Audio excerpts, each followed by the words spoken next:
வணக்கம். இன்றைக்கு நம்ம டாக் வித் முத்தலிஃபில் பல்வேறு அரசியல் சம்பந்தப்பட்ட விஷயங்கள் பேச இருக்கோம். குறிப்பாக சொல்லப்போனால் பிரதமர் அவர்களுடைய வருகை மதுராந்தகத்தில் தேசிய ஜனநாயக கூட்டணியோட முதல் மீட்டிங். இப்போ இந்த மாதிரியான கட்டமைப்பு இருக்குன்னு தெரியல. ஏன்னா காலையில் கிளம்பும் போதே ஒரு விஷயத்தை போட்டுட்டாரு ட்விட்டரில். அதுக்கு முதல்வர் அவர்களும் எதிர்ப்பு தெரிவித்து போட்டிருக்காரு. அதுவுமே ட்விட்டரில் இன்றைக்கி ஒரு சண்டைக்கிழமை பார்க்கப்படுது. அதிமுக சார்பாக இன்றைக்கு பலம் வாய்ந்த கூட்டணியாக கருதப்படுது. இந்த கிட்டத்தட்ட 5 லட்சம் பேர் கலந்துக்கணுங்கிற மாதிரி விஷயங்களை அதிமுக இன்னைக்கு ரெடி பண்ணியிருக்காங்க. இது மட்டும் இல்லாமல் தமிழக சட்டப்பேரவையில் நடந்துட்டு இருக்கிற விஷயம், திமுக கூட்டணியில் நடந்துட்டு இருக்க விஷயம், திமுக கட்சிக்குள்ள ஒரு பயம் உருவாயிருக்கு. அது இன்னைக்கு தினமலரில் ஒரு ஆர்டிக்கலாக வந்திருக்கு. தாவேக்காவோட சின்னம், இந்த மாதிரி பல்வேறு விஷயங்கள் நம்ம இன்னைக்கு பேச இருக்கோம்.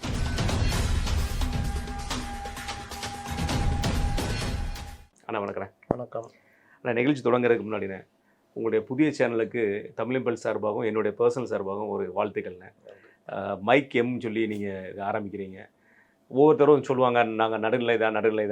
நீங்கள் எப்போவுமே நடுநிலை, எனக்கு பர்சனலாகவே தெரியும். உங்களுடைய சேனலில் நீங்கள் எந்த மாதிரியான விஷயங்களை கொண்டு போக போகிறீங்க, மக்கள்கிட்ட எப்படி சென்றடைய போகுது அப்படிங்கிற ஒரு விஷயத்தையும் நீங்கள் சொன்னீங்கன்னா நல்லாயிருக்கும். கண்டிப்பாக மைக் எம் அப்படின்னு புது சேனலு வாசகர்களுக்கு சப்ஸ்கிரைப் பண்ணணும். க்ரெடிபிலிட்டி தான் முக்கியம் அப்படின்றது தான் அதோடைய மெயினான இது. இன்னைக்கு அரசியல் இது சம்மந்தமாக விமர்சனம் பேசுகிறவங்க, அனலிஸ்ட்னு சொல்லிக்கிறவங்க, பொதுவாக நான் சொல்ல வர்றது என்னென்னா, நம்முடைய எண்ணம் நமக்கு விருப்பம் இருக்கும், அந்த விருப்பத்தை திணிக்கக்கூடாது. பொதுவான ஒரு இது ஓடும், ஒரே ஒரு பக்கம் ஓடும், அது கூட நம்ம ஓடக்கூடாது. நின்று என்ன இருக்குன்றதை பதிவு பண்ணால் அதுக்கு இன்றைக்கி மரியாதை இல்லைனாலும் என்றைக்கும் மரியாதை இருக்கும். மக்கள் அதான் விரும்புகிறாங்க. இதில் உண்மை என்ன அதை சொல்லுங்கன்னு, அதை கொடுக்கறதுக்கு எவ்வளோ மெனக்கிடுறோமோ நமக்கு அவ்வளோ மரியாதை இருக்கும். அந்த வகையில் மைக் எம் அதை கொடுக்கறதுக்கு முயற்சி பண்ணணும். அந்த க்ரெடிபிலிட்டி, கரெக்டான விஷயத்தை கொடுக்கணும். நாளைக்கே விஜய் ஜெயிக்க போகிறாரு, முதல்வர் ஆக போகிறாருன்னா, ஆமாம் விஜய் ஜெயிக்க போகிறாரு, முதல்வர் ஆக போகிறாருன்னு சொல்லணும்.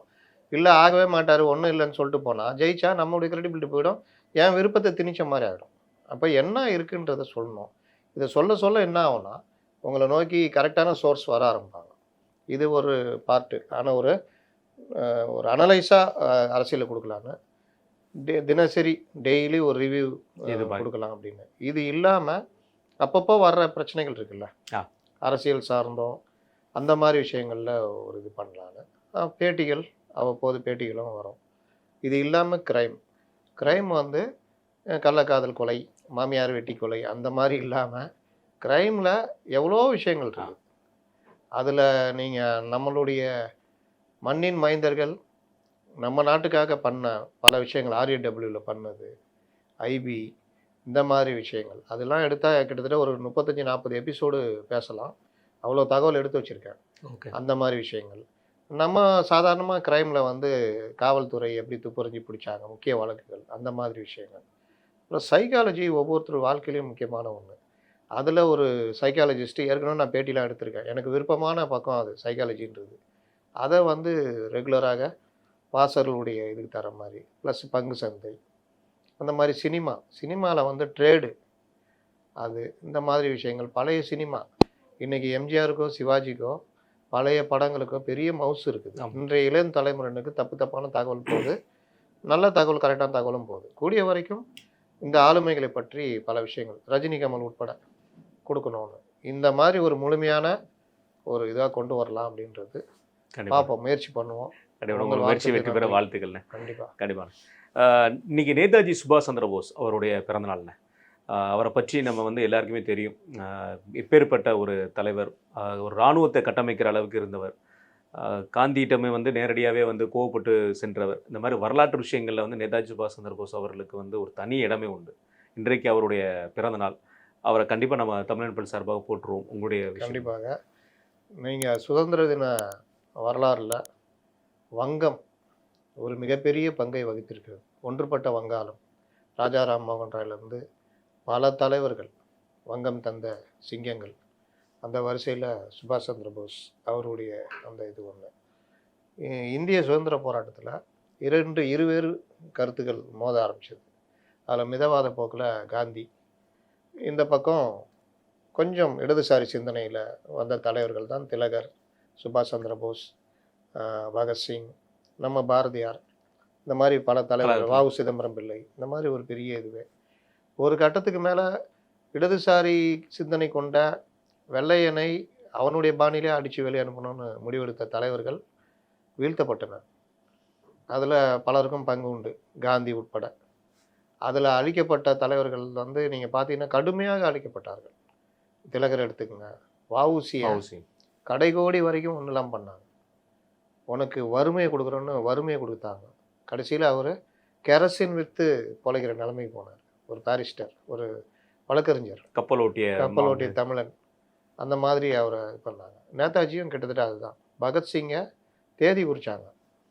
நீங்கள் தூக்கிலிடுவதனா இருந்தால் காந்தி எழுத கடிதம் இந்த மாநாட்டுக்கு முன்னாடி அந்த டேட்டை ஃபிக்ஸ் பண்ணுங்க. ஏன்னா அந்த மாநாட்டில் நேரு உட்பட, நேரு ஒரு காங்கிரஸ்குள்ளே இருந்த ஒரு இடதுசாரி தலைவர், சிந்தனை கொண்ட தலைவர். அப்போ நேரு உட்பட எல்லாரும் வலியுறுத்துவாங்க காந்தி கிட்ட அந்த ஒப்பந்தம் ஒன்று போடதான் இருந்தது. அந்த அந்த இவரோட சந்திக்கிறதா இருந்தது, அந்த வைஸ்ராயோட. அப்படி காந்தி சந்திச்சா காந்திக்கு பகத்சிங்குடைய தூக்கு தண்டனையை, பகத்சிங், ராஜகுரு, சுகதேவுடைய தூக்கு தண்டனையை மாற்றணும், ரத்து பண்ண வைக்கணும், பேச்சுவார்த்தையுடைய பிரதான இதுன்னு. அது வந்து அவர் காந்திக்கு அதில் விருப்பம் இல்லை. அப்போ என்ன பண்ணுறாங்க, அவர் ஒரு கடிதம் எழுதுறாரு. இன்றைக்கும் ஆவண காப்பத்தில் இருக்குது, இடதுசாரிகள் அதை வெளியிட்டாங்க. என்னென்னா, நீங்கள் இந்த மாதிரி தூக்கு போடுவதாக அறிகிறேன், தூக்கு தண்டனை கொடுக்குறதா, அப்படி இருந்தால் அந்த தண்டனையை வந்து நீங்கள் அதுக்கு முன்னாடி நிறைவேற்றுங்கன்னா. அதான் நடந்தது. அந்த அவ்வளோ பெரிய கொடுமை நடந்தது. நீங்கள் பார்த்தீங்கன்னா இடதுசாரி தலைவர்கள்னு சொல்லப்படுற திலகர் மற்றவர்களும் இடதுசாரி சிந்தனை கொண்டவர்கள், கொஞ்சம் தீவிர போக்கு உள்ளவர்கள். அதே மாதிரி மோதிலால் நேரு இவர்கள்லாம். ஆனால் இவர் எல்லோரையும் மீறி ஒரு ஆதிக்க சக்தியாக விளங்கியவர் காந்திக்கு கீழே ஒரு மிதவாத தலைவர்கள் இருந்தாங்க.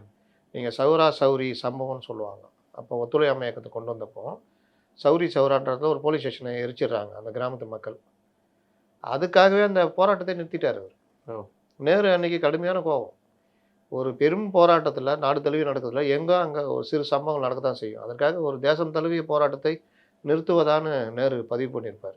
ஆனாலும் நேரு வந்து காந்தியின் பக்கமே நின்ற ஒரு மிதவாத இடதுசாரி சிந்தனை கொண்ட தலைவர். அதனால தான் அவர் பிரதமராக முடிஞ்சது.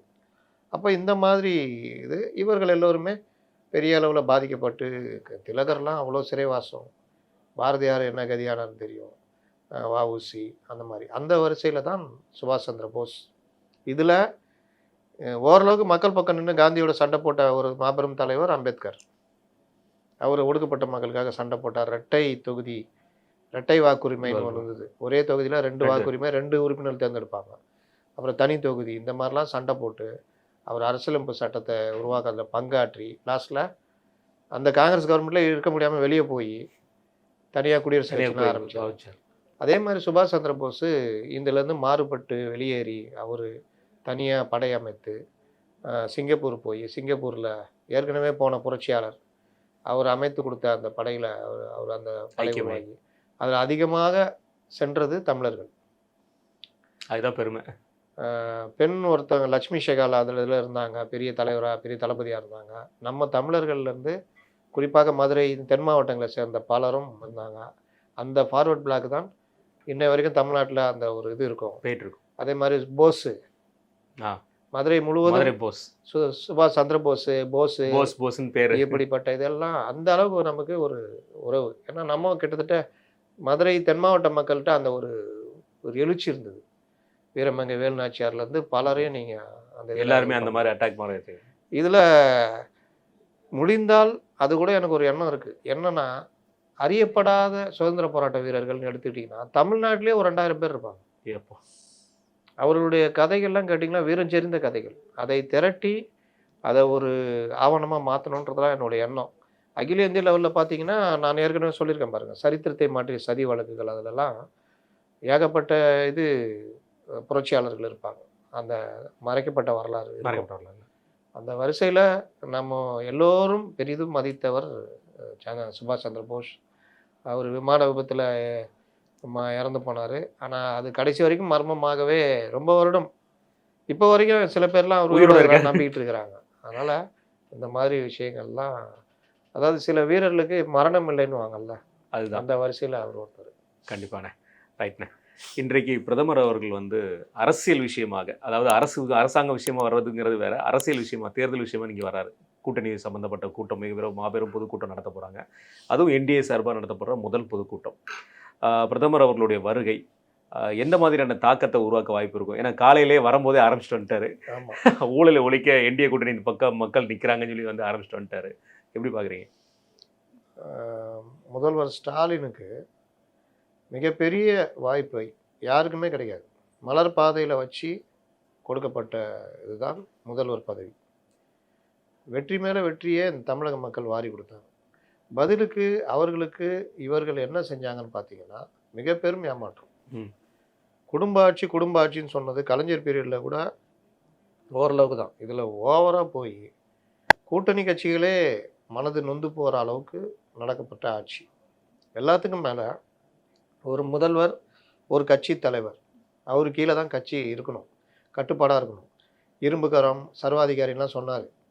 அது எதுவுமே நடைமுறையில் பார்த்தீங்கன்னா ஒரு லோக்கல் வட்ட கவுன்சிலர் கூட இவரை பார்த்து பயப்படல. சென்னை மாநகராட்சி எடுத்துங்க, வட்ட கவுன்சில் அவன் கூட்டத்தையும் அட்டன் பண்ண மாட்டாங்க.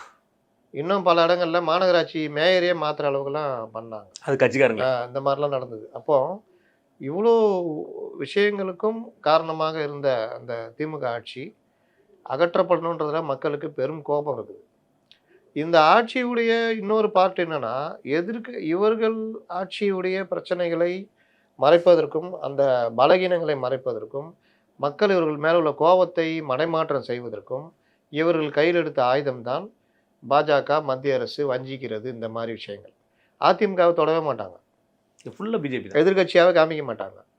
இதிலேயே இந்த ஒரு ஸ்ட்ராட்டஜி வச்சு ஓட்டியிருந்தாங்க. கொஞ்ச நாள்லேயே மக்கள் கண்டுபிடிச்சிட்டாங்க. இது ஒன்று. அதில் தான் நீட்டு, எய்ம்ஸு, டீலிமிட்டேஷன் இந்த மாதிரி விஷயங்கள். இன்னொரு பக்கம் இவர்கள் பண்ண ஒரு பிரச்சாரம் இங்கே ஒன்றுமே இல்லை, ஒற்றுமை இல்லை, உடையுதுன்னு. அதில் இவர்கள் எந்த அளவுக்கு போனாங்கன்னா பாஜகக்குள்ளேயே ஆள் பிடிக்கிற அளவுக்கு போனாங்க. இன்றைக்கும் என்னுடைய இதில் கீழெல்லாம் கமெண்ட்ஸில் உங்களை பிடிக்கும், நீங்கள் சொல்கிறதெல்லாம் கரெக்டாக இருக்குது, ஆனால் அண்ணாமலை பற்றி நீங்கள் சொல்கிறது மட்டும் எங்களால் ஏற்றுக்க முடியலன்றாங்க. நான் இப்போவும் சொல்கிறேன், அவர் ஒரு அருமையான தலைவர். வருங்காலத்தில் பிரதமர் பதவிக்கு போட்டியிடக்கூடிய அளவுக்கு வயசு இருக்குது. அவர் வரலாம். அவர் ஒரு தேசிய தலைவராக, தமிழ்நாட்டுக்கான ஒரு தலைவராக உருவானார்னா அவர் பெரிய ஆளாக வரலாம். ஆனால் சொந்த கட்சியே ஜெயிக்கிற இடத்துல, அந்த கூட்டணியை உடைக்கிற இடத்துல அதிமுக தான் உடைச்சிது அப்படின்றாங்க. அதிமுக உடைக்கிறதுக்கு தள்ளினது யார், இந்த கூட்டணிக்குள்ளே பிளவை ஏற்படுத்தினது யார் அப்படின்னா அதில் அவருக்கு பங்கு இருக்குன்றதை மறுக்க முடியாது. அது நம்ம எப்படி பதிவு செய்யாமல் இருக்க முடியும்? ஆனால் அவங்களே போனாலும் மைனாரிட்டியாக இருக்கிறது நீங்கள் தான் தமிழகத்தில். அப்போ அவர்களை அனுசரித்து எதாவது பண்ணி தட்டி தூக்கி ஒரு 15 எம்பியை கொண்டு வர வழியை அண்ணாமலை பார்க்கணும். அதோடு சேர்ந்து தன்னுடைய கட்சியை வளர்க்குற வழியை பார்க்கணும். ஆனால் அவர் அதை பண்ணலையே. இன்னும் அவங்க தான் பெரிய கட்சி மாதிரி சவால் வருது, தலைவர்கள் இது பண்ணுறதுடைய பிரச்சனை தான் மாறுச்சு. அப்போ இந்த விவகாரத்தில் பயன்படுத்தினது மட்டும் இல்லாமல் இந்த கூட்டணியே ஒன்றும் இல்லைன்ற ஒரு கருத்தை உருவாக்குறாங்க. உளவியல் ரீதியாக ஊடகங்களை கையில் வச்சுக்கிட்டு, பத்திரிகையாளர்களை கையில் வச்சுக்கிட்டு ஒன்றும் இல்லைன்னு. இந்த நேரத்தில் தான் தேர்தல் நடக்குது, படுதோல்விக்கு பிறகு ஒன்று சேர்றாங்க, இதாகிறாங்க. அப்போவும் ஒன்று சேர்ந்ததையும் குறை சொல்கிறாங்க, ஜெல்லாவில் அது ஆகலைன்னு. என்ன பேசினாலும் அதுலேருந்து எடுத்து அதை பெரிதாக்குறது, ஊடகங்களில் அன்றைக்கி டிபேட்டாக மாற்றுறது, இப்படிலாம் பண்ணாங்க.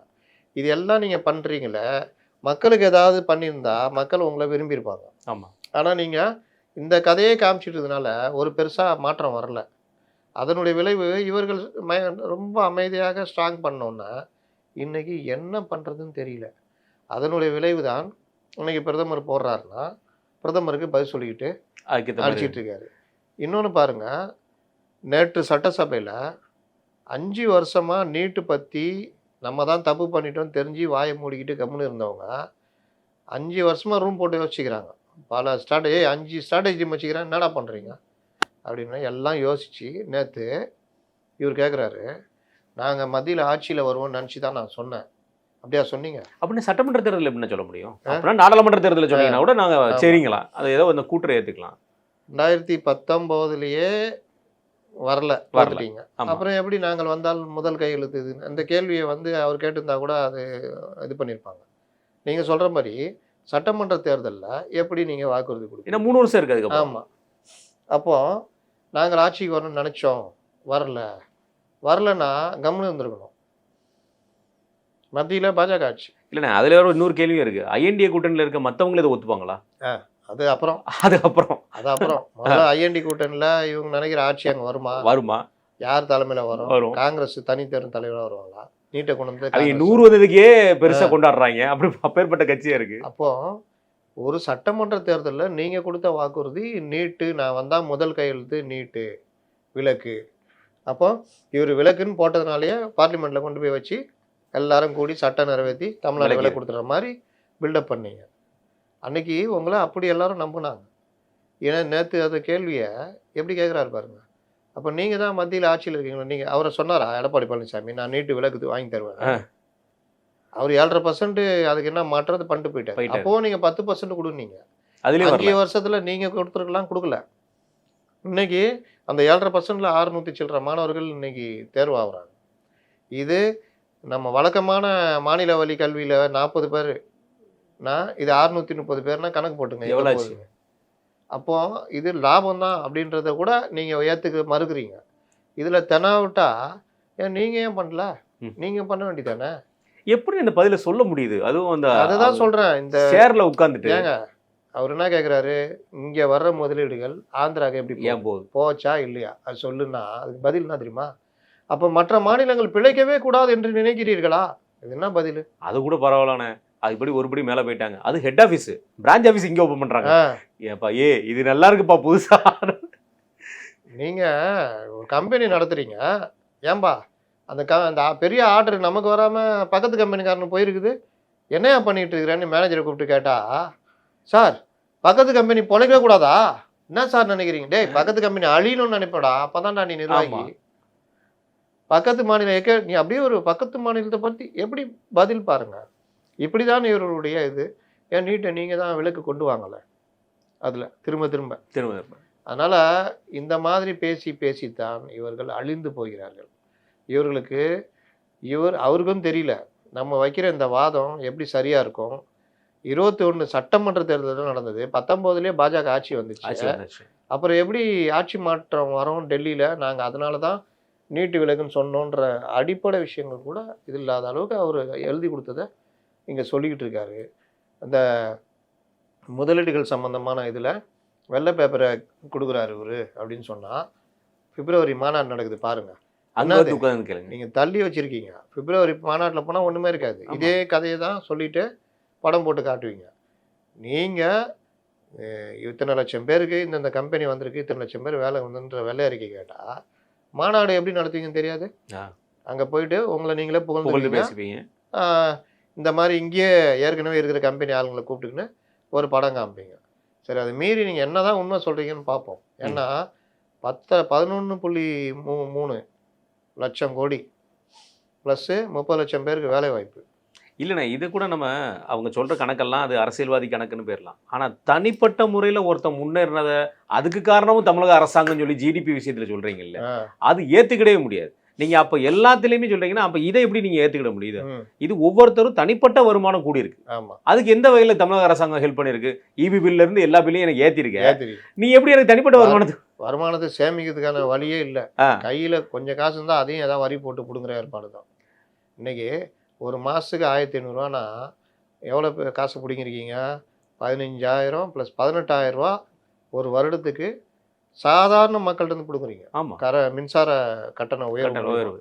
இதை அப்படியே எக்ஸ்பெண்ட் பண்ணீங்கன்னா 1 லட்சம், 1.5 லட்சம், 1,80,000 வரைக்கும் போகும் ஒருத்தர்கிட்ட பிடுங்குற காசு. இந்த இல்லாம சொத்து வரி, வீட்டு வரி உயர்த்தினால வாடகை உயர்றது, எவ்வளவு மளிகை பொருட்கள் விலை, காய்கறி விலை, எதுக்கு ஒரு கட்டுப்பாடு இல்லை.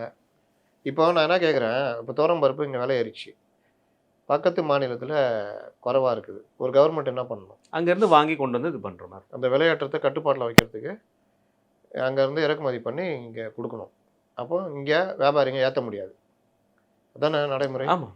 அதுக்காக ஏதாவது முயற்சி எடுத்தீங்களா? எதுவுமே கிடையாது. இங்கே ஒரு ரேட்டு அங்கே ஒரு ரேட்டுன்னா எப்படி கணக்கு இது? எந்த ஒரு இதுலேயும் டீலிமிட்டேஷன் பற்றி இன்றைக்கும் கேட்டிருக்கேன். இவருக்கு என்ன டீலிமிட்டேஷன் பற்றி புரிதல் இருக்குது? 35 தான் அது வரப்போகுது. 2027 தான் மக்கள் தொகை கணக்கெடுக்க போகிறாங்க. அதுக்கு எடுக்க ஆரம்பிக்கும் போதே தேர்தல் வேலை வந்துடும். 2029 தேர்தல் வேலை வந்துடும். அதெல்லாம் முடிச்சு இவர்கள் பண்ணும்பொழுது 31, 32 ஆகிடும் ஃபுல்லாக எடுத்து ஸ்க்ரூட்டனைஸ் பண்ணுறதுக்கு. ஆமாம். அதற்கு பிறகு இது சம்பந்தமான ஒரு ஆய்வுக் கூட்டம் நடக்கும். அந்த ஆய்வுக் கூட்டம் நடத்துறதுக்கு அது ஒரு 2 வருஷம் 3 வருஷம் எடுத்துக்கும். 34 போயிடும். அதை பார்லிமெண்ட்டில் வச்சு அது விவாதம் நடந்து எல்லாம் கொண்டு போகிறதுக்கு 35க்கு மேலே ஆகிடும். இதுக்கப்புறம் கோர்ட்டு வேறு போவாங்க, கோர்ட்டுக்கு எல்லாம் போவாங்க. அது ஒரு விஷயம். இதில் நாங்கள் மக்கள் தொகை அடிப்படையில் டீலிமிட்டேஷனை பண்ண மாட்டோம்னு வாக்குறுதி கொடுக்குறாங்க சார். இந்த நாடாளுமன்றத்தில் அமித்ஷா அவர்கள் நீங்கள் 2029 தேர்தலையும் டீலிமிட்டேஷனை பெருசாக்கலாம், மக்கள் தொகை அடிப்படையில் தான் நீ வாக்குறுதி கொடுன்னு சொல்ல வைக்கலாம். காங்கிரஸ் அது பிரதான கோரிக்கையாக கொண்டு வரலாம். ஆனால் அதை பற்றிலாம் இது பண்ணுறது கிடையாது. டீலிமிட்டேஷன் கேட்குறீங்களா, பார்லிமெண்ட்டில் போய் சண்டை போட வேண்டியது தானே? இன்றைக்கி உட்காந்து நீட்டை கேட்குறீங்களா, நீட்டு பார்லிமெண்ட்டில் சண்டை போட வேண்டியது தானே? நீங்கள் வேணால் கேளுங்க, உங்கள் ஆட்சி தான் இருக்குன்னா. எய்ம்ஸ் பற்றி இன்றைக்கி பேசியிருக்காரு. எய்ம்ஸ் பற்றி எத்தனை தடவை பார்லிமெண்ட்டை ஸ்தம்பிக்க வச்சிங்க? மதுரைக்கு எய்ம்ஸ் வேணும், எவ்வளோ? ஒன்றும் இல்லாத எஸ்ஐஆருக்காக போய் அவை முன்னாடி அதிகமாக பண்ணதே இவங்க தான், தமிழ்நாட்டு எம்பிக்கள் தான். ஆமாம், அவையை ஸ்தம்பிக்க வச்சது எல்லா வேலையும் பண்ணி பெருமையாக ட்விட்டர்லாம் போட்டுக்கிட்டீங்க. இங்கே வேலை செஞ்சுட்டு இவங்க தான் வேலை செஞ்சு எல்லாம் இதுதான். அதை வந்த பிறகு எதிர்ப்பே காமிக்காதும் இவங்க தான். ஆனால் அதுக்கு பார்லிமெண்ட்டை ஸ்தம்பிக்க வச்சவங்க மதுரை எய்ம்ஸுக்கு பண்ண வேண்டியதானே? இல்லை 39 எம்பியும் ரெப்ரசன்டேட்டிவாக போய் இது எல்லாம் அனைத்து கட்சி தலைவர்களை கூட்டு போய் சுகாதாரத்துறை அமைச்சரை வச்சு மற்ற இவங்கள்ட்ட கேட்டு எய்ம்ஸுக்கான வேலையை பண்ண வேண்டியதானே? ஏன் பண்ண மாட்டேங்கிறீங்க? இவங்க திருப்பரங்குன்றத்துக்கு நீதிபதி விஷயத்துல போய் நிற்காங்க, அதுக்கு தானே அவையை முடக்கிறதுக்கு பார்க்குறாங்க. எய்ம்ஸ்க்காக எத்தனை வாழை சுப்ரீம் கோர்ட்டுக்கு? ஒன்றும் கிடையாது. மக்கள் மத்தியில் எவ்வளோ பிரச்சாரத்தை கொண்டு போனீங்க? இந்த மாதிரி அடுக்கிக்கிட்டே போகலாம். ஒவ்வொரு இவருடைய இன்னைக்கு இவர் போட்டிருக்க ட்வீட்டில் கல்வி நிதி கேட்குறாரு. பிஎம்சி ஸ்கூலு பற்றி அவரே சொல்கிறாரு. பிஎம்சி ஸ்கூல் ஏன் உள்ளே விட மாட்டேங்கிறீங்க? நீங்கள் தான் வர்றேன்னு சொல்லி சைன் வேறு பண்ணுறேன்னு இருக்கீங்க, அப்புறம் இல்லைன்னா என்ன அர்த்தம்? பிஎம்சி ஸ்கூலு தானே நிதி நிற்கிறது காரணம் அதானே? ஆமாம். நவோதயா ஸ்கூல் ஏன் உள்ளே விட மாட்டேங்கிறீங்க? இந்த மாதிரி பல விஷயங்கள் இவர் முன்னுக்கு பின் முரணாக பேசிக்கிட்டு இருக்காரு அப்படின்றதுக்கு இன்றைக்கி இவர் போட்ட ட்வீட்டே சாட்சி. நீட்டில் ஆரம்பித்து டீலிமிட்டேஷன்லேருந்து எஸ்ஐஆரை விட்டாங்க பார்த்தீங்களா, அந்த பக்கமே போகிறதில்ல. இந்த மாதிரி தான் இவர் பிரதமருக்கு உட்காந்து கேள்வி கேட்டுட்டு இருக்காரு. ஆனால் இதில் எனக்கு இன்னொரு சந்தேகம் என்னன்னா, இது எல்லாமே பிரதமரே வாக்குறுதி கொடுக்கலையே, இதே அவர்கிட்ட போய் கேட்குறீங்க. எப்போ பிஜேபி வாக்குறுதி இது எதுவுமே கிடையாது. நீட்டு நான் ஒழிப்புன்னு பிஜேபி சொன்னிச்சா, நீ பிஜேபிட்ட கேட்குறதுக்கு என்ன இது காரணம்? இவர்கிட்ட தான் எல்லாம் கேட்க எல்லாரும் இல்லாத ஒன்றை இருப்பதை நாங்கள் செய்கிறோன்னு சொல்லிட்டு வந்துட்டு செய்யவே முடியாதுன்னு தெரிஞ்சு ஜனங்களை ஏமாத்திட்டோன்றதை மறைக்கிறதுக்கு அதுக்கு ஒரு நீட்டு விலக்கு என்ன ஆச்சான்? ஏன்னா அவனை பிரதமர் ஒன்று சொன்னாரா நீட்டு விலக்கு தர? எப்போ சொன்னாரு? அப்போ எப்பேற்பட்ட ஒரு இன்னமும் நீட்டை பற்றியே இவங்க வச்சுக்கிட்டு பேசிக்கிட்டு இருக்காங்க. இது எப்படிங்க இதாக இருக்கும்? இல்லை, அவர் சந்தான படத்தில் வர மாதிரி தானே, இன்னுமாடா என்ன பைத்தியக்காரன் நினைக்கிற மாதிரி. இது எப்படி பாருங்க, நீங்கள் நாடே ஏற்றுக்கிட்டு அது போய்கிட்டு இருக்குது, தமிழ்நாட்டில் டாப்பில் வர்றாங்க. ஆமாம். நீங்கள் நீட்டில் ஏதாவது நல்லது பண்ணணும்னு நினச்சிங்கன்னா இந்த மாணவர்கள், ஏழை மாணவர்களுக்கு நீட்டில் பயிற்சி பெறுவதற்கு இலவச பயிற்சி மையம் தொடங்கணும். அதுவும் ஆரம்பிக்கிறேன்னு சொன்னாங்களே, அதுவும் தேர்தல் அறிக்கையில் இருந்தில்ல, அனிதா நீட் மையம் சொல்லி அதையும் சொல்லியிருந்தாங்க. ஒன்னே மட்டும் தொடங்கி அதோட முடிஞ்சு போச்சு. குளத்தூர்லேயே எங்கேயோ தொடங்கி அந்த கண்ணீருக்காக. என்ன விஷயம்னா அனிதாவை நினச்சாலே அவர் அழுதுறாப்லையா? ஆமாம், அழுது துணை முதல்வர். அதனால அதிகாரிகளை அவர்கிட்ட போய் எதுவும் கேட்க முடியல. சார் அனிதானு நீங்கள் போங்க, எனக்கு ஒரு மாதிரியாக இருக்குதுன்னா சரி போய் நாளைக்கு வரேன் அப்படின்னு. மறுநாள் போனாலும் அனிதா அப்படின்னா அழுகுறாரு. அதனால் அந்த நீட் பயிற்சி மையத்தை பற்றி கேட்கவே முடியல. அதனால ஒருவேளை மேல்பட்டல இந்த லெவலில் ஐஏஎஸ் டைரக்டர்ஸ் யாருமே அனிதாங்கிற பேரில் இல்லையானே? அந்த ஐஏஎஸ்கில் ஒரு உருட்டு விட்டுனாங்க பார்த்தீங்களா? ஆமாம். யார் எங்கே கஷ்டப்பட்டு எப்படி வந்தாலும் திராவிட மாடலுடைய சாதனை அது என்னது? இன்னும் இங்கே இஸ்ரோ இங்கே நம்ம இதில் இருந்துச்சு வச்சுக்கிங்க, அவ்வளோ முடிஞ்சு. நாங்கள் சேட்டலைட்டே திராவிட மாடல் சாதனைன்னு இருப்பாங்க. நாங்கள் தான் இங்கே ஆரம்பிச்சுட்டு இருப்பீங்க கண்டிப்பான. பிரைம் மினிஸ்டர் இதை இங்கே தமிழகத்தில் திமுகவுக்கு எதிரான எந்த மாதிரியான கட்டமைப்பு பிரச்சாரம் இருக்கும்? ஏன்னா இப்போ நம்ம பார்த்தோம்னா ஊழலுக்கு எதிரான விஷயம்னு சொல்லிட்டு வந்துட்டார். இடியிலேருந்து பல்வேறு விஷயங்கள் நம்ம பார்த்துருக்கோம். இன்னும் உச்சநீதிமன்றத்தில் பல்வேறு வழக்குகள் நிலவையில் இருக்குது. அது நேரு வழக்கு வருது, அவருடைய வழக்கு வேற வருது. ஸோ இந்த மாதிரி பல்வேறு விஷயங்கள் ஊழல் விஷயத்தில் இருக்குது. இது போக மற்ற எந்த விஷயங்கள்லாம் கட்டமைப்பு வாய்ப்பு இருக்கும்? ஃபஸ்ட்டு அவர் டிஎம்கேவுடைய அவர் வழக்கமாக எப்போவுமே சொல்கிறது குடும்ப ஆட்சியுடைய ஆதிக்கம்ன்றது. அவர் ஒருத்தர் தான் வாரிசு குடும்பம் ரெண்டுல வித்தியாசம் சொன்னவர். ஆமாம். ஒரு குடும்பத்திலேயே கட்சி இருக்கிறது குடும்ப ஆட்சி, மற்றபடி வாரிசு வாரிசுன்றது எல்லா இடத்துலையுமே இருக்குது அப்படின்னு சொன்னவர். அந்த விஷயம் ப்ளஸ்ஸு இங்கே நடக்கிற இந்த ஆட்சியுடைய இந்த இப்போ கேஎன் நேரு மேலேயே 3 இதில் வழக்கு பதிவு பண்ணணுன்னு இடி கொடுத்துருக்கு ஆதாரத்தோட. அதில் 1 இன்றைக்கி விசாரணைக்கு வருது, அந்த ஜாப் ராக்கெட் மேட்ரு, தலைமை நீதிபதி அமர்வில். அப்போ இவங்க போய் என்ன பதில் சொல்ல போகிறாங்கன்னு தெரியல. ஆளுகின்ற அரசு அந்த இது விஎன்டிசி லஞ்ச ஒழிப்புத்துறை என்ன பதில் சொல்ல போகிறாங்க, அது மேலே அவங்க என்ன ஆர்டர் போட போகிறாங்கன்னு தெரியல. இது இல்லாமல் இன்னும் 2 வழக்கு இருக்குது, மணல் வழக்கு இருக்குது, இந்த மாதிரி டாஸ்மார்க் வழக்கு இருக்குது, கிட்னி முறைகேடு வழக்கு, தொடர்ச்சியாக இவர்கள் மேலே இருக்கிற இது இல்லாமல் இன்னும் பல அமைச்சர்கள் மேலே முறைகேடுகள் விஷயங்கள்லாம் இருக்குது. இந்த மாதிரி விஷயங்கள்லாம் மெயினாக தொட்டு பேசுவார். ப்ளஸ்ஸு என்டிஏவுடைய இந்த கூட்டணி, இந்த ஸ்ட்ராங் இதை பற்றி பேசுவார். மெயினாக அந்த ஊழல், இந்த விஷயம் 5 ஆண்டு கால ஆட்சி, இதை பற்றி அதிகமாக பேசுவார்னு எதிர்பார்க்குறோம். திருப்பரங்குன்ற இஷ்யூ பற்றி பேச வாய்ப்பு இருக்குமா? வாய்ப்பு இருக்காதுன்னு நினைக்கிறேன். அது பெரும்பாலும் வாய்ப்பு இல்லை. சனாதனம் பியூஷ் கோயல் தொட்டார். ஆமாம், ஒருவேளை இவர் தொடுறாரா என்னன்னு தெரியல. இப்போ பார்த்து அதிமுகவோட பொதுச்செயலர் அவரும் இன்னைக்கு கலந்துக்கிறாரு. அவரும் கிட்டத்தட்ட பல்வேறு விஷயங்களை குற்றச்சாட்டுகளை வந்து அடிக்கிட்டே போகிறாரு. 40 லட்சம் கோடி ரூபாய்க்கு ஊழல் நடந்திருக்குங்கிற விஷயத்த கவர்னர்ட்டையும் 4 லட்சம் கோடி ரூபா ஊழல் நடந்திருக்குங்கிற விஷயத்த கவர்னர்ட்டையும் மனு கொடுத்துருக்கிறாரு. இன்றைக்கு அதிமுக பொதுச்செயலர் எடப்பாடியார் அவர்களுடைய பிரச்சார வியூகம் எப்படி இருக்கும் நினைக்கிறீங்க? தமிழக அரசுடைய இயலாமை ப்ளஸ் சட்டசபையில் நேற்று அந்த பேசின அந்த மாதிரி விஷயங்கள், இதனுடைய தொகுப்பாக இந்த அரசு ப்ளஸ் கூட்டணியை கொண்டு போகிறது. அதிமுக ஆட்சிக்கு வந்தால் என்ன செய்யும் அப்படின்ற ஒரு இதுவாகவும் எதிர்பார்ப்போடும் இருக்கும். கண்டிப்பான கூட்டணி கட்சி தலைவர்கள் எல்லாருமே இன்னைக்கு மேடையில் இருக்க வாய்ப்பு இருக்குங்கிற மாதிரி சொல்லியிருக்காங்க. அதில் அன்புமணி அவர்களாகட்டும், டிடிவி அவர்களாகட்டும், இந்த மாதிரி விஷயங்கள் சொல்லியிருக்காங்க. இன்றைக்கும் தேமுதிக வந்து முடிவெடுக்க முடியாமல் திணறிட்டு இருக்காங்க. இப்போ நம்ம அந்த ஆரம்பிக்கிறதுக்கு முன்னாடி திமுக கூட கூட்டணி பேசிகிட்டு இருக்காங்கங்கிற ஒரு விஷயமும் செய்திகளில் உலா வந்துட்டு இருக்கு. எப்படி பார்க்குறதுன்னு? திமுக கூட பேசுகிறாங்களான்னு தெரில. தாயும் மகனும் மும்பை போயிருக்காங்க. அந்நியாரும் பிரபாகரனும் மும்பைக்கு போயிருக்காங்க. அவசரமாக காலைல கிளம்பி. என்ன விஷயம் தெரியல. ஒருவேளை பேச்சுவார்த்தை ஏதாவது அங்கே நடக்குதான்னு தெரியல. இது ஒன்று. கூடுதலாக ஒரு தகவல் சொல்கிறேன். ஒரு தகவல், அது உறுதிப்படுத்தப்படாத தகவல், ஆனால் தகவல். விஜய்வுடைய நெருங்கிய நண்பரான விஷ்ணு ரெட்டி, விஜய் ஆப்ரேட் பண்ணுறதுல அவர் ஒரு முக்கியமானவர். அவர் டெல்லி போயிருக்கார். விஜய்க்கு மட்டும்தானா நெருங்கிய நண்பர்? விஜய்க்கு மட்டும்தானா? விஜய்க்கு மட்டும்தான் நெருங்கிய நண்பர். அவர் அப்படி நம்புவோம். ஏன்னா இன்றைக்கி அவர் போனதோடைய இதுவே டெல்லியில் உள்துறை அமைச்சரை சந்திக்கிறாரு அப்படின்னு ஒரு தகவல். அது எந்த அளவுக்கு உறுதின்னு தெரியாது. அப்படி ஒரு வேளை அவர் சந்திக்கிறதா இருந்தால் எதை நோக்கி எது நகரும்ன்றதை நான் சொல்ல தேவையில்லை. ஏன்னா இந்த மாதிரி விஷயங்களில் சில பேர் தான் விஜய் நம்புவார். அதில் ஆதவ அர்ஜுனான்னு வச்சுக்கோங்க. அவர் அங்கே சந்திக்க அவங்க ஒத்துக்க மாட்டாங்க. ஏற்கனவே டெல்லி போய் அமித்ஷாட்ட அப்பாயின்மெண்ட் கேட்டு மறுத்ததாக தகவல்.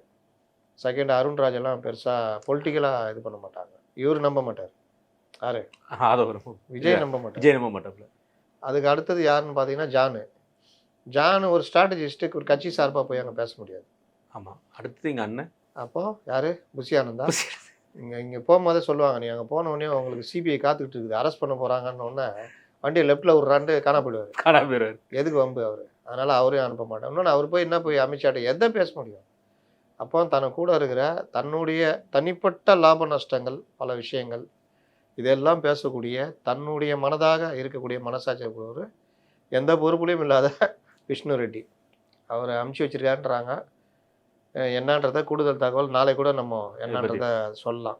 என்னன்னா நான் திரும்ப சொல்லிக்கிட்டு இருக்கிறேன், கேட்ட சின்னம் கிடைக்குது, கேட்ட விசாரணைக்கு நடக்குது. ஜனநாயகன் கூட 26க்குள்ளே வந்துடும்ன்றாங்க. இது எல்லாம் நடந்துச்சுன்னா எதை நோக்கி நகரும்ன்றதை நான் சொல்ல தேவையில்லை. என்னுடைய கணிப்பு கிட்டத்தட்ட உறுதியாச்சுன்னா அது உண்மையிலேயே அவர்களுக்கு நல்லது, தாவேக்காக்கு. கண்டிப்பாக. தமிழ்நாடு சட்டமன்ற கூட்டத்தொடர் நடந்துட்டு இருக்குங்க. நேற்று வந்து நம்ம பார்த்துருந்தோம், பல்வேறு விஷயங்களை பற்றி பேசப்பட்டது. அதில் குறிப்பாக வந்து முதல்வர் அவர்கள் பேசினதை நம்ம பேசினோம். அதை தாண்டி ஒரு விஷயம் சொல்லி 99% தேர்தல் வாக்குறுதிகளை வந்து நாங்கள் நிறைவேற்றிட்டோம். அரசாங்க ஊழியர்களுக்கு ஆதரவாக நாங்கள் கொடுத்துருந்த வாக்குறுதிகள் எல்லாத்தையும் நிறைவேற்றிட்டோம். அவங்க இது வரைக்கும் பார்க்காத ஒரு சந்தோஷமான விஷயத்தை பார்த்துக்காங்க. 23 வருஷமாக அந்த ஓய்வூதிய திட்டத்தையும் நாங்கள் கொண்டு வந்துட்டோம் அப்படிங்கிற ஒரு விஷயத்த சொல்லியிருக்காப்புல. இதுக்கு பல்வேறு எதிர்ப்பலைகள் இருக்குது. நீங்கள் எப்படி பார்க்குறீங்க? முதல்ல 23 வருஷத்துக்கு முன்னாடி பழைய ஓய்வூதிய திட்டத்தை ரத்து செய்தது யார்? அது முதல் கேள்வி வரும். அந்த கேள்விக்கு சொல்லுவாரா?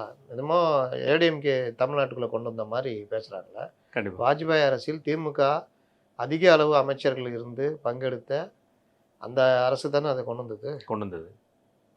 நீங்கள் வேணால் பாருங்கள், நாங்கள் அப்படி கொண்டு வந்தோம். சரி, நீங்கள் கொண்டு வந்தீங்களே, அது அது சொல்கிறாரு. நம்ம வந்து வேறு மாதிரி சொல்கிறோம். அவர் அதுலேயும் ஒரு புலங்காகிதம் அடைகிறாரு. வரலாற்றிலே இல்லாத வகையில் தொழிற்சங்க தலைவர்கள், அந்த சங்க தலைவர்களே என்னுடைய அறைக்கு வந்து எனக்கு அவங்க ஸ்வீட் சிரிச்சுக்கிட்டு இருக்காங்கப்பா வெளியே. ஒரு முதலமைச்சரை போய் ஸ்வீட்டு ஊட்டிக்கிட்டு இருக்கிறாங்க, சிரிச்சுக்கிட்டு இருக்காங்க. அதை ஒரு பெருமையாக பேசுகிறார். நான் பார்த்துக்குங்க இவங்களை எந்த அளவுக்கு அவருக்கு இவங்க படம் காட்ட, அவர் கீழே இருக்கிறவங்க அவர்கிட்ட படம் காட்டுறாங்க. தலைவரை அந்த ஸ்வீட்டு கொடுத்து வாங்கினீங்களே வெளியே அவ்வளோ இது தலைவரை நம்மளுக்கு அப்படின்ற அளவுக்கு ஊட்டிக்கிட்டு இருக்கிறாங்க. அதை அவர் சட்டசபையில் பெருமையாக சொல்கிறார். இன்னொன்று அவர் என்ன சொல்கிறாரு, அந்த மாதிரிலாம் இது பண்ண உடனே இவர் எந்திரிச்சு சொல்கிறாரு அதெல்லாம் திமுக ஆதரவு ஆட்கள் அப்படின்னு. அதை விட தாண்டி நான் என்ன சொல்கிறேன், அதே இதில் தானே சொல்கிறாரு அரசு ஊழியர்களுடைய போராட்டத்தை அரசு வேடிக்கை பார்த்துட்டு இருக்காருன்னு சொல்கிறாருல்ல. ஆமாம். அப்போ இன்னைக்கு அவர்கள் வந்து அந்த இதை ஏற்றுக்கல. நீங்கள் இந்த மாதிரி எங்ககிட்ட எடுத்து எங்களுக்கே தர்றீங்களா, இது நாங்கள் ஏற்றுக்க மாட்டேன்றாங்கல்ல, அதுக்கு என்ன பண்ண போகிறாரு? அதனால் அவர் வந்து என்ன பேசணும், எந்த விஷயத்தில் நம்ம அதாவது மைனஸில் இருக்குன்றது கூட அவருக்கு புரிய மாட்டேங்குது. இது டீலிமிட்டேஷனாக இருக்கட்டும், அரசு ஊழியர்களாக இருக்கட்டும். 99% கொஞ்ச நாளைக்கு முன்னாடி தானே 80-84. இல்லை, இது வந்து அரசு ஊழியர்களுக்கு உண்டான வாக்குறுதி இல்லை 99%. அதுதான் இன்னைக்கு அன்புமணி நான் எடுத்து போட்டார். அவர் உடனே முன்னாடியே போட்டார். அதாவது வரலாற்று சிறப்புமிக்க ஒரு சட்டப்பேரவையில் வந்து இப்படி ஒரு பொய்யை சொன்னது வந்து முதல்வர் அவர்கள் சொல்லியிருக்காங்க. இது ஏற்றுக்கொள்ளப்படக்கூடிய விஷயத்தில் இல்லை. அரசு அலுவலர்கள் ஆசிரியர் பணிக்காலத்தில் இறந்தால் அவர்கள் குடும்பத்தினருக்கு தற்போது வழங்கப்படும் 3 லட்சம் ரூபாய் 5 லட்சம் ரூபாய் தருவேன்னு சொன்ன ஒற்றை வாக்குறுதியை தவிர மீது எந்த வாக்குறுதி நீங்கள் நிறைவேற்றலை அப்படிங்கிற மாதிரி வாக்குறுதிகள் என்ன ஒன்று என்னென்ன இருக்கோ அவ்வளோத்தையும் எடுத்து போட்டு சொல்லியிருக்காரு. இவ்வளோ வாக்குறுதியில் நீங்கள் நிறைவேற்றல. குறிப்பாக சொல்ல போனால் வந்து 8000 அடிப்படை ஊதியத்தில் இருந்த அந்த சம வேலை சம ஊதியம் அது இன்னி வரைக்கும் செய்யலை. அது மாதிரி பார்த்தீங்கன்னா மாநில அரசு ஓய்வூதியம் பெறுபவர்களுக்கு 70 வயது நிறையும் பொழுது 10%, 80 வயது நிறைவர்களுக்கு 10% ஓய்வூதியம் வழங்கப்படும்ங்கிற வாக்குறுதி கொடுத்துருக்காங்க. அது நிறைவேற்றப்படல. இந்த மாதிரி கிட்டத்தட்ட ஒரு 15 வாக்குறுதிகள் போட்டு இது எதுவுமே நிறைவேற்றலன்னு சொல்லி அடுத்து அண்ணன் போட்டார். என்னன்னா சட்டசபையில் இவர் மட்டும் தான் பேசுவார், எதிராளி பேச மாட்டாங்க. கவர்னராக இருந்தாலும் அப்போ ஆகிடும். அப்போ என்ன பண்ணுவீங்க? வெளியில் வந்து தான் பேசணும். அங்கே வந்து இவர் மட்டும்தான் பேசுவார். எதிரில் அவர் என்ன சொல்கிறாருன்னு கேட்க கூட நமக்கு இது இருக்காது. பத்திரிகையில் எழுதுனா தான் உண்டு. ஆமாம். இன்றைக்கி டிஆர்பி ராஜா சொன்ன பதில் இது எல்லாம் வந்து பத்திரிகையில் வந்து தான் தெரியுது. அங்கே ஆர்கியூமெண்ட்டு போல. நீ முதலீடு பண்ணியிருக்க ரைட்டு, ஃபாக்ஸ்கான்லேருந்து கூகுள் இதுலேருந்து மைக்ரோசாஃப்ட்லேருந்து எல்லாமே ஆந்திராவுக்கு போச்சு அப்படின்னா நீங்கள் வந்து அப்போ அடுத்த மாநிலங்கள் பிழைக்கக்கூடாதுன்னு நினைக்கிறீங்களா அப்படின்னா, ஏன்பா உன்னுடைய இயலாமையை சுட்டி காமிக்கிறோம்பா, அவ்வளோ நல்லவங்களா நீ என்னடா மார்க் எடுக்கிறேன்னா ஃபெயில் ஆகிட்டு இருக்க, பக்கத்து வீட்டு பையன் பாரு நல்லா மார்க் வாங்கிக்கிறானா, பக்கத்து வீட்டுக்கார பையன் மார்க் வாங்கக்கூடாதுன்னு சொல்றியா? என்ன ஒரு கல் நெஞ்சம் உனக்கு அப்படின்னா என்ன? அதை விடியா நீ என்ன மார்க் எடுத்துக்கிற அது சொல்லுன்னா, அது வந்து நம்ம வந்து இங்கே மார்க்லாம் வந்து மும்பையில் தான் திருத்துறாங்க, அதனால கரெக்டான மார்க் வராது சொல்றாருல. இவங்க எதிர்கட்சியா இருக்கும்போது இவர் பேசியிருக்காரு சட்டப்பேரவையில். தங்கமணி அவர்கள் தொழில்துறை அமைச்சராக இருக்கும்போது இவர் இப்போ வந்து ஏற்று பேசியிருக்கிறாரு. இந்த மாதிரி சில விஷயங்களை இவருமே அந்த கேள்விகள் கேட்டிருக்காரு. ஏன் இங்கே வர வேண்டிய முதலீடு எல்லாமே வந்து ஆந்திராக்களுக்கு போகுது, மற்ற மாநிலங்களுக்கு போகுது, நீங்கள் இதை பற்றி ஒன்றுமே வேற. ஆந்திரா இலவசமாக நிலத்தை கொடுக்குதான், நீங்க கொடுங்க. ஃபாக்ஸ்கானுக்கு பிரச்சனையா தானே? ஆமாம், நிலம் தானே பிரச்சனை. அவங்க நம்ம திருவள்ளூர் பக்கத்துலேயே அந்த இதை அமைச்சிட்டாங்க அவங்க ஆந்திரா எல்லையில். இங்கே அமைச்சிருந்தா 28,000 பேருக்கு வேலை கிடைச்சிருக்கு. ஃபாக்ஸ்கானா அந்த இது சோல் தயாரிக்கிற, ஆமாம், அந்த ஜெர்மன் கம்பெனி ஜெர்மனில் கொரியன் கம்பெனி சோல் தயாரிக்கிற கம்பெனி. அது கடைசி டைமில் அவங்களுக்கு போன காரணம் வந்து நிலம் பிரச்சனை தானே. அது முதல்வரும் சொல்கிறாங்க. லேண்டு அவங்க சில விஷயங்களை சொல்கிறாங்க, சொல்லிட்டு அவங்க இது பண்ணி கொண்டு போயிடுறாங்க. நமக்கு இங்கே லேண்டு மதிப்பு அதிகங்கிற முதல்வரே சொல்கிறது. லேண்டு மதிப்பை அதிகமாக்குனது இந்த ஆட்சியில் தான்றது யாராவது மறுக்க முடியுமா? எனக்கு என்னென்னு லேண்டு மதிப்பை அதிகப்படுத்தி அதனால் எவ்வளோ பிரச்சனைகள் ஜனங்களுக்கும் சரி. ரெஜிஸ்ட்ரேஷனுக்கு முத்திரைத்தாள் கட்டணம் அதிகமாக வரதுக்கு லேண்ட் மதிப்பை உயர்த்தி இந்த வேலைலாம் பண்ணீங்கன்றது பெரிய விமர்சனமே அவங்க மேலே உண்டு. ஏங்க ஒரு ஃபேக்ட்ரி வருதுன்னா அதுக்கான சிங்கிள் விண்டோ சிஸ்டத்தில் எல்லாமே பண்ணி கொடுக்க வேண்டியது உங்கள் பொறுப்பு தானேங்க. ஆமாம். அதனுடைய நீண்ட கால இது உங்களுக்கு பயனாக இருக்குமா இருக்காது? கண்டிப்பாக. இதில் பெருமை வேறு. ஆப்பிளுடைய இதெல்லாம் நம்மளுது ஆப்பிள் தான் இருக்குது, வேற என்ன இருக்குது? கொய்யாக்கா மற்றதெல்லாம் எங்கே போச்சு? எல்லா பழமும் அங்கே இருக்குது, ஆப்பிள் மட்டும் இங்கே இருக்குது. ஆப்பிள் நிறுவனங்கள் மட்டும்தான் நம்மளிடம் இருக்கிறது அப்படின்னா நீங்கள் உங்களுக்கான வாய்ப்புகள், உங்களை தேடி வந்த வாய்ப்புகள் எல்லாத்தையும் மிஸ் பண்ணீங்க. அங்கே முதல்வர் மகன் என்ன பண்ணுறாரு? அலைகிறார் முழுக்க கொண்டு வர எல்லா கம்பெனி இவங்க எங்கே பேசுகிறாங்களோ அங்கே டேட்டா அவர் போயிடுறாரு. இங்கே முதல்வர் மகன் என்ன பண்ணுறாரு? படம் பார்த்து ரிவ்யூ எழுதினுக்கிறார். இதுதான் பிரச்சனை. ஒரு நாட்டு நலனில் அக்கறை இருந்தால் அது ப்ராக்டிஸ். இப்போ சந்திரபாபு நாயுடுடைய பையனுக்கு அது ப்ராக்டிஸ். நாளைக்கு அவர் முதல்வராக ஏதோ ஒன்று உட்கார்றாருன்னா, இல்லை ஏதோ ஒரு அமைச்சர் ஆகுறாருன்னா, அவர் ஆந்திரா இன்னும் அடுத்த நேரத்துக்கு கொண்டு போயிடுவார். இது இன்னைக்கு இல்லைங்க. சந்திரபாபு நாயுடு அப்பவே நீங்கள் ஹைதராபாத் டெக் சிட்டி உருவாக்கும் போதே நம்ம கூட போட்டி போட்டு அவர் கொண்டு வந்தார். இன்றைக்கி ஹைதராபாத்து பெரிய அளவில் ஒரு இதாக இருக்குது. காரணம் அவர் அது ஏதோ அங்கே மிஸ் ஆகி அங்கே போயிடுச்சு. அப்போது அவர் வந்து ஒவ்வொரு காலகட்டத்திலையுமே இந்த மாதிரி இதை டெக்னாலஜி யோசிச்சு இன்வெஸ்ட்மெண்ட்ஸில் பெரிய ஆளுனா மற்ற விஷயங்கள் எப்படியோ இல்லை, இன்வெஸ்ட்மெண்ட்ஸில் பெரிய அவர் அளவுக்கு இல்லாட்டினாலும் ஓரளவுக்கு யோசிச்சவர் கலைஞர். இங்கே அந்த இதெல்லாம் கொண்டு வந்தார். நீங்கள் உங்கள் பீரியடில் என்ன பெரிய இது கொண்டு வர்றீங்க? அதுதான் சொல்கிறேன். தொழில்துறை அமைச்சர்னு ஒருத்தரை போட்டுட்டு அவரே வந்து பாதி நேரம் ஐடி விங்கில் தான் கவனம் செலுத்திட்டுருக்காரு. என்ன நான் திட்டலாம், எப்படி வார்த்தைகள் இது பண்ணலான்னு. அமைச்சர் வேலையை பார்க்கணுங்க. நீங்கள் பாருங்கள், எந்த அமைச்சரும் அவன் வேலையை பார்க்கறதில்ல. மற்றவங்கள திட்டலாமா, வேறு என்ன பண்ணலாம். ஆவின்னு ஒருத்தர் பாருங்கள், மேலேருந்து கீழே கொண்டு விட்டார். அவர் வேலையை என்னது, பகுத்தறிவு பேசுகின்ற பேரில் இந்து மதத்தை திட்டிகிட்டு இருக்குது. மற்ற மதத்தில் பகுத்தறிவு தேர்றதே கிடையாது. அவங்களாம் நம்ம சகோதரர்கள் அப்படின்றது. அங்கே மட்டும்தான் பகுத்தறிவு. கேட்டால் ஏன் தாய் மதம், உன் தாய் மதமே கிடையாது. உன் தாய் மதம் கிறிஸ்தவம் இல்லை. ஆமாம், அப்படி பண்ணி எப்படி சொல்ல முடியும்? அப்போ அங்கே தானே நீ தேடணும் பகுத்தறிவு. என்ன இந்த மாதிரி பண்ணி லாஸ்ட்டில் தமிழகத்தினுடைய இதை அழிச்சு வச்சுட்டு விளைவு இன்னைக்கு இந்த பலகீனங்களை மறைக்க கடைசி சட்டப்பேரவை வேற மைக் ஆஃப் பண்ணிக்கலாம் எதிராளி பேச விடாம. அதனால எனக்கு என்னன்னு அடிச்சு தள்ளுறது. அது என்னாச்சு, இது என்னாச்சு, நீட்டு என்னாச்சு, நீட் நீயே வாங்கி தர வேண்டியதானே, அது வாங்கி தர வேண்டியதானே, இது வாங்கி தர வேண்டியதானே. கரெக்டாக. இதுக்கிடையில் வந்து இன்றைக்கி மீடியாவில் வந்து பெரும் பரபரப்பு. அதாவது பிரதமர் வர்றதை விட பெரும் பரபரப்பு அமமுகவோட தலைவர் டிடிவி அவர்களுடைய வலதுகை துணை பொதுச் செயலாளர் மாணிக்கராஜா வந்து திமுகவில் இணைந்து விட்டார். இதுதான் காலையிலேருந்து செய்தி. எங்கப்பா அதனால என்னப்பா ஒரே ஒரு யூஸ், கோயில்பட்டியில் அவர் எம்எல்ஏ நிற்க போகிற வாய்ப்பு இருக்கும், அவ்வளோதான். அது தவிர வேற எந்த ஒரு யூஸுமே அந்த விஷயத்தில் அதுக்காக தான் எடுத்தாங்க. கோயில்பட்டியில் திமுக ஆள் இல்லை. ஆமாம், அதனால கடம்பூர் ராஜுவை காலி பண்ணணும்னா கம்யூனிஸ்ட் கொடுத்துட்டே இருந்தாங்க. இப்போ இந்த அதுக்கு பதில் மாற்றி கொடுக்குறாங்க. ஆமாம், அதனால் கோயில்பட்டியில் இது பண்ணலாங்க.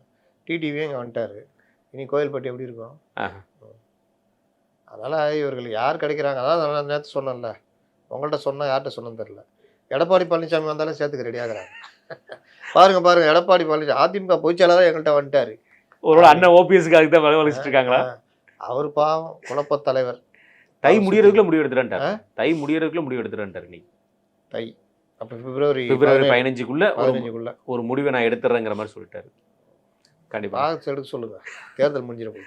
ரைட்ண்ணே. இந்த தாவேக்காக்கு இந்த சின்ன ஒதுக்கினதுண்ணே நேற்று முழுவதும் பார்த்துருப்பீங்க. இவங்களை நம்ம வந்து என்னடா சொல்கிறங்கிற அளவுக்கு இந்த விசில் சத்தத்தை கொண்டு வந்து அதிகமாக வந்து எல்லா பக்கமும் சேர்த்துட்டாங்க. அந்த வகையில் அவங்க வெர்ச்சுவல் வாரியர்ஸ் என்றைக்குமே இங்கே பார்த்துட்டோம் நம்ம. அதோட தாவேக்காவோட தலைவர் ஊழலை ஒழிக்கக்கூடிய சின்னம் விசில் அப்படிங்கிற ஒரு புது சித்தாந்தத்தை உருவாக்கியிருக்காரு. அது கூட சொல்றது அவங்க உரிமை இல்லையாங்க. அதை தாண்டி இன்னொன்று, இயற்கையும் இறைவனும் கொடுத்த பரிசு விசில் அப்படிங்கிற மாதிரி சொல்லியிருக்காரு. அதுதான் எனக்கு புரியல. யாரோ அப்படின்னு ஏதாவது எழுதி கொடுத்துட்டாங்க போல, அதை விட்டுருங்க. ஆனால் மற்ற விஷயங்கள் அவங்களுக்கு சின்னம் கிடச்சிருக்குது, சரி அந்த சின்னத்தை கொண்டு போய் சேர்க்கணும். அந்த வேலையில் தம்பிகள் ஈடுபடுறாங்க. எங்கேயும் அடி வாங்காமல் இருந்தால் சரி. விசில ஊதி அதுக்கு மீம்ஸ்லாம் போட ஆரம்பிச்சிட்டாங்க. என்னன்னா ஒரு கட்சியை சின்னத்தை வாங்கியிருக்குது, அதில் என்ன தப்பு இருக்குது? அவங்க சின்னத்தை கொண்டு போட்டோம், பண்ணட்டும், நல்ல விஷயம் தானே. நம்மளுடைய விமர்சனம் என்னென்னா, நீ அது பண்ணுற அளவுக்கு இன்ஃப்ராஸ்ட்ரக்சர் வச்சிக்காம நீங்கள் வாட்டில் இப்படி இருக்கீங்களேப்பா, ஜெயிக்கிற வேலையை பாருங்கப்பான்றோம். அது கேட்க மாட்டேங்கிறாங்க. சரி, அவங்களுக்கு ஒரு உற்சாகம் வந்துருக்குது, விசில் வந்தது. என்னன்னா காலையில் விசில் அடிச்சுட்டு சுற்றி நிறுத்திருந்தானா எல்லாம் குப்பையை அள்ளிட்டு வெளியில் ஓடுவாங்க தப்பு. அப்புறம் பார்த்தா நாங்கள் தாங்க தாவேக்கா சின்ன விசில். அப்போ குப்பை வண்டி வந்து நான் குப்பை தூக்கிட்டு வந்தா நீ என்னமோ அப்படின்னு. அதனால காலையில் மட்டும் அடிக்காதீங்கன்னு கேட்டுக்கிறேன். சும்மா ஒரு காமெடிக்கு தான். ஆமாம், குழந்தைகளும் எழுப்ப வேண்டிய சூழ்நிலை வந்துடும். ஏன்னா பஸ்ஸில் ஏறி அடிச்சிட போறீங்க. ஆமாம், அது வேற ரொம்ப. போகிற பஸ் நிற்கும், அப்புறம் போகும், நிற்கும். யாராவது ஏறும்போது இவன் அடிச்சா வச்சுக்கிங்க, அவன் கீழே விழுந்து வர்றது. இந்த மாதிரி தியேட்டரில் கண்டிப்பாக சாவடிச்சிடுவாங்க. முதல் ஒரு வாரம் விஜய் படமோ இல்லாட்டி ஏதாவது வந்தால் போயிடாதீங்க. அந்த பிரச்சனைலாம் இருக்குது. மற்றபடி அவர்களுக்கு எளிதான சின்னம் அது. பாக்கெட்டில் வச்சுக்கலாம், அடுத்தவங்க காதில் ஊதலாம். அந்த மாதிரி இந்த ஊதியே ஓட்டு இல்லாமல் போகாமல் பார்த்துக்கணும். அது ஒன்று இருக்குது. உனக்கு இதுக்காக போட மாட்டேன்றான் அப்படின்னு. அதனால் தாவேக்கான்னு கத்த வேணாம். இனிமேல் விசில ஊதி இது பண்ணலாம். இனி விஜய் நான் கலந்துக்கிற போராட்டத்தில் கூட இந்த விசில், தம்பி விசில் அடிக்க நிறுத்துறா, நான் பேசணும், அந்த தம்பி நீ நிறுத்தினா தான் நான் முத்தம் கொடுப்பேன் அப்படின்னா நிறுத்துவான், இன்னொருத்த ஆரம்பிப்பான். இனிமேல் ஏறதை விட்டு விசில் அடிக்கிற கூத்துலாம் நடக்கும்னு நினைக்கிறேன். சின்னத்தை கொண்டு போய் சேர்க்கட்டும். எவ்வளோ சீக்கிரமாக சேர்க்குறாங்களோ அது அவர்களுக்கு நல்லது. இன்னொரு சில இதெல்லாம் ஓடிட்டு இருக்குது. இந்த இந்த ரோட் ரோலர் சின்னமும் இதோ ஒரே மாதிரி இருக்குது அப்படின்னு. ஆனால் நான் பார்த்ததுப்போ ரோட் ரோலர் மாதிரி தான் இருக்கு. தெரியும். ஆமாம், எவனோ ஒருத்தன் போட்டுக்கிறான் இந்த ரோட் ரோலரில் இந்த ஃப்ரண்ட் வீல் மட்டும் ரவுண்ட் எடுத்து விசிலுன்னு அதே மாதிரி பண்ணுவாங்க. இன்னொரு சில அறிவாளிகள் விசில் மாதிரி எல்லா மாவட்டத்துலேயும் விசில் சின்னம் கொடுத்துருவாங்க. என்ன பண்ணுவீங்கன்னு விசில் சின்னம் இவர்கள் ஒதுக்குனா பிறகு எப்படி கொடுப்பாங்க? அதில் தான் இவங்க தப்பிக்கிறாங்க. திமுக 57 தோற்றதுக்கு காரணம் உதயசூரியன் ஒரு இடத்துல, சேவல் ஒரு இடத்துல என்னென்ன சின்ன இருக்கோ அதெல்லாம் ஒவ்வொரு இடத்துல. அதில் தான் 15 பேர் ஜெயிச்சாங்க. 62 எலெக்ஷனில் தான் உதயசூரியன் பொதுவான சின்னமாக வாங்குறாங்க. உங்களுக்கு என்டிஏல இப்போவே பொதுவான சின்னம் கொடுத்துக்கிறாங்க. நன்றியை மனசில் வச்சுக்கிங்க. அவள் தான் நான் சொல்லுவேன். வச்சுக்கிட்டு எங்கே அடுத்து ஜனநாயகன்னு ஈஸியாக வெளியே வரும். இப்போ இவர் வேறு போய்கிறாரு. எல்லாம் கூட்டி கழிச்சு பார்த்தா என்னமோ எனக்கு பிடிப்படுது, பார்ப்போம். அப்போ இரவு நேரம் அங்கே தங்கினதுக்கு பயன் இருக்குங்க. இருக்கு இல்லாமல் எப்படி இருக்கும்? உண்மையை சொன்னேன்னு வரல ரஜினி. ஆமாம், என்னப்பா தாவேகாதிரி நல்ல முடிவு எடுத்துட்டாங்க, என்டிஏ பக்கம் வரேன், என்னப்பா அப்படி சொன்னேன், உண்மையை சொன்னேன் அப்படின்னா முடிஞ்சிச்சு. கண்டிப்பான இந்த சின்ன வந்தோடனே தாவேக்காக்கு எந்த அளவுக்கு குசி இருக்கோ அதை தாண்டி பார்த்தீங்கன்னா பிரவீன் சக்கரவர்த்தி அவர் தான் அது விசில் ஊதப்பட்டு விட்டுச்சு அப்படிங்கிற மாதிரி சொல்லி என்ன மாதிரியான ட்வீட் அது, எதுக்காக அந்த ட்வீட்டு? காங்கிரஸ் வரலாற்றில் ஒவ்வொரு தடவையும் காமெடியன்கள் வருவார்கள், ஏதாவது பேசிட்டு கிடப்பாங்க. அந்த மாதிரி 2026 உடைய காமெடியன் பிரவீன் சக்கரவர்த்தி. அவருக்கு என்ன ஆசைனா, ஒருவேளை 2030 இவர் கூட்டணி அமைக்கிறார், காங்கிரஸ் அங்கே போகுதுன்னா அன்றைக்கி காங்கிரஸில் என்ன பண்ணுவாங்க? அவங்க ஏற்ற ஆள் யாரையா? பிரவீன் சக்கரவர்த்தி. அவர் தூக்கி போடு. ஏங்க வட மாநில ஆசாமி மாதிரி இருக்காராங்க, பார்த்துக்கலாம் வாயா, மீசை கீசை வச்சு ஒரு மாதிரி மாற்றிடுவோம், ஹேர் ஸ்டைல்லாம் மாற்றி நம்ம ஊருக்கு அந்த மாதிரி கொண்டு வந்துடுவோம். இன்னும் ரொம்ப பேர் நம்ம செல்லு பேருந்துக்கே உனக்கும் தமிழ்நாட்டுக்கு என்ன சம்மந்தம்ட்டாப்ல. அப்புறம் பக்கத்தில் அண்ணா அவர் வந்து மயிலாடுதுறைக்காரன். அப்படியா, வடநாட்டுக்கார மாதிரி இருக்கிறாரு. இந்த மாதிரி ஆயிடுச்சு. அதனால் அங்கே என்ன சொல்லி அமிச்சாங்க? எதுவுமே பேசக்கூடாது தலைவரே, கண்டிப்பாக பேச மாட்டேன் தலைவரே, வந்தோன்னே பேசுறது, ட்வீட் மட்டும் போடுறேன் தலைவர்னு ட்வீட் போட்டுனாரு. இங்கே நம்ம ஆளுங்க வந்தோன்னே மைக்கை நீட்டிடுறோம். நம்ம இவர் மாபெரும் தேசிய தலைவர் மாதிரி. என்ன சொல்கிறீங்க? எவனாவது பீகாரில் முட்டு சந்து கூட்டு போனீங்களே, யோசனை உங்களுக்கு எப்படி தோன்றுச்சு? எதுவுமே அடிக்கடி ராகுலை முட்டு சந்து கூட்டு போகிறீங்களே எப்படி? ஏன்னா ராகுலுக்கு அது அறிவு இருக்குதான்னு கேட்குறேன். நம்மளை பெரிய முட்டு சந்து கூட்டு போனானே, 60 சீட் நின்று 6 சீட் ஆச்சு. கூட நின்ன பாவம் தேஜஸ்வி 75 சீட்டில் 25 சீட்டுக்கு வந்துட்டாப்லையே. இந்த மாதிரி பண்ண இந்த ஆளை எப்படியா கூட வச்சுக்கிறோன்னு ஏதாவது யோசிக்கிறேன்னா, விஜய் கூட போட்டி போகிறாப்புலங்க அவர். ராகுல் விஜய் கூட பப்புன்னாங்கல்ல, அவர் பல விஷயங்களில் நாலேஜபிள் பர்சன் தான். ஆனால் இந்த மாதிரி விஷயங்களில் பட்டு முட்டாள்தனமாக செயல்படுறாரு. யாரை பக்கத்தில் வச்சுக்கணும், யாரை வச்சுக்கூடாதுன்னு. காங்கிரஸுக்கு தான் ஒரு கேசி வேணுகோபால் இருக்காருல்ல, ஆமாம், குழி தோன்றதுக்கு. போதாதா? அது போதாதா? உனக்கு வேறு தனி ஆள் வச்சுக்கணுமா? அது தனிப்பட்ட முறையில் செயல்படுறதுக்கு. இதில் தமிழ்நாட்டில் வந்துட்டு இங்கே வம்பில் தின்னுக்கிறார் அவர். நீ என்ன பண்ணாலும் என்ன ஆகும்? ஒரு எம்எல்ஏ இப்போ சொல்லுவாங்க, எவ்வளோ சீட் வேணும்? 40 சீட்டு, 35 தரேன். நாங்கள் ஐயா 35 தரேன்ப்பா வச்சுக்கோ. ஆனால் ஒரு கண்டிஷன் என்ன? இந்த பிரவீன் சக்கரவர்த்திக்கு ஒரு சீட்டு கொடுக்கக்கூடாது. அதான் எம்பி சீட்லேயே சொல்லிட்டீங்களே. இருந்தாலும் இப்போ சொல்கிறோம், மறந்துக்கிருந்து கொடுத்தீங்கன்னா கொன்றுவோம், தமிழ்நாட்டுக்குள்ளே வரக்கூடாது அப்படி. இப்படி தான் கொண்டு போவாங்க. அதனால் இவர் வந்து தாவேக்கா காங்கிரஸ் வரும்போது இவர் பெரிய ஆள் ஆகிடுவார். அதுக்கு இப்போவே துண்டு போட்டு வைக்கிறார். கண்டிப்பான இறுதியாக என்னோட கேள்வின, திமுகவில் வந்து 200 தொகுதி ஜெயிக்குமா, 234 தொகுதி ஜெயிக்குமாங்கிற ஒரு குழப்பம் வந்துருக்கு. தினமலரில் ஒரு ஆர்டிக்கல் போட்டிருக்காங்க. ஏங்க அது வந்து ஒரு 2 வருஷம் முன்னாடி இவர் தலைமையில் ஒரு சட்டமன்ற குழு போட்டாங்கல்ல. ஆமாம், இவர் கூட கலந்துக்குமா, நான் எதுக்குன்னா வரணும், நீங்களே நடத்திக்கிண்ணா, முடிவு மட்டும் சொல்லுங்க உதயநிதி தலைமையில். அப்போ தான் சொல்லியிருந்தாங்க, நம்ம 200 வந்துடுவோம், 34 தொகுதி தான் எதிர்கட்சி கொடுக்கலாமா இல்லை நம்மளே வச்சுக்கலாமா அப்படின்னு பகிர்ந்துண்டு அப்படி யோசிச்சாங்க. முதல்வரும் சொன்னார், 200 தொகுதிக்கு மேல் நாங்கள் எளிதாக வெல்வோம்னாங்க. என்னங்க அப்போ கூட்டணி கட்சிகளுக்கு தொகுதியே கிடையாது. அப்புறம் கூட்டணின்ட்டாங்க. அப்போ கூட்டணின்றீங்களா, 234 சொல்லுங்க, எதுக்கு 200 சொல்கிறீங்க அப்படின்னு. அந்த தெம்புலாம் இருந்தாங்க.